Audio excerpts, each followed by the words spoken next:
Example number 1. A physician saw a patient for a post-hospital follow-up visit.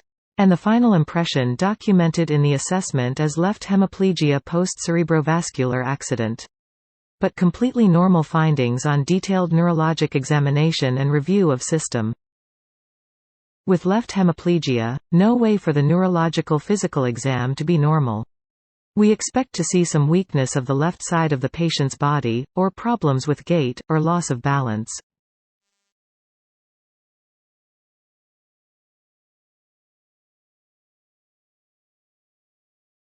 Example number 2. The patient was taken to the office by his daughter this morning. The chief complaint was chest pain. The final impression was acute angina, but the physician notes that the patient denies any episode of chest pain in the review of system. If the patient comes to see his primary care physician for chest pain, he cannot deny any experiences of chest pain.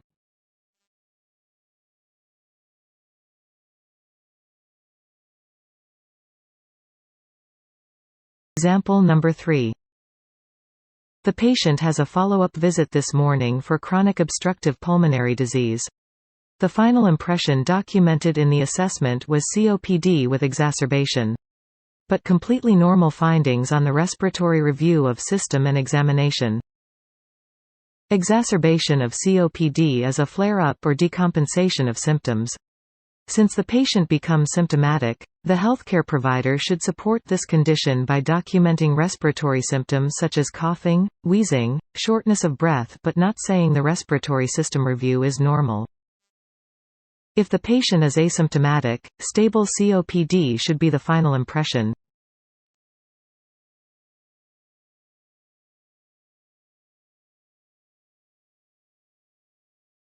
Example number 4.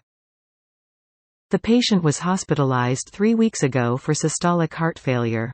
And he is here today for a post-hospital follow-up visit. The final impression documented in the assessment is history of congestive heart failure. However, the healthcare provider notes in the plan that the patient is still on furosemide for congestive heart failure. The patient was on furosemide because of congestive heart failure, and he is still on furosemide. Instead of history of heart failure, the healthcare provider should document compensated heart failure or heart failure stable on furosemide.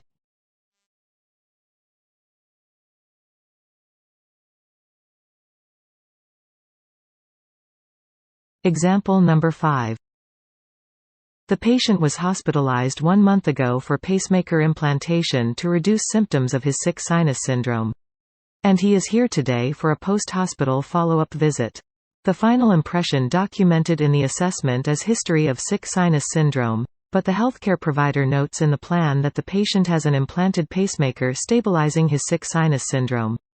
Careful follow-up and monitoring of implanted pacemaker scheduled with the cardiologist. The patient has a pacemaker implanted to maintain a regular heartbeat.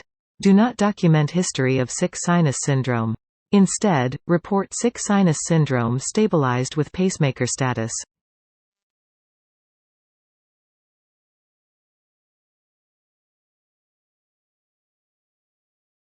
Example number 6.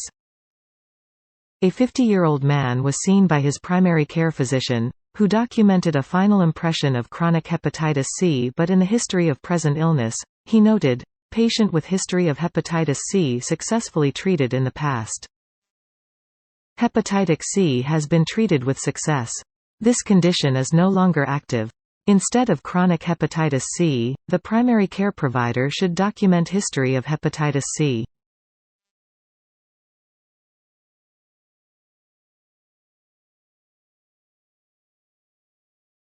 Example number 7.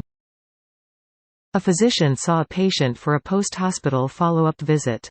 He was hospitalized for an acute cerebrovascular accident and discharged 4 weeks ago. The final impression documented in the assessment is history of CVA without residual deficit. But the physician documents right-sided weakness secondary to CVA in the neurological physical exam note.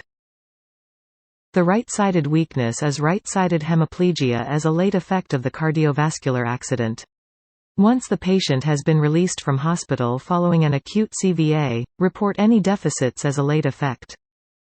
Therefore, instead of history of CVA, the physician should document right-sided hemiplegia post-CVA. Documentation must be complete and specific, without terms that imply uncertainty to describe confirmed diagnoses. Let's see some examples of unspecific or incomplete documentation.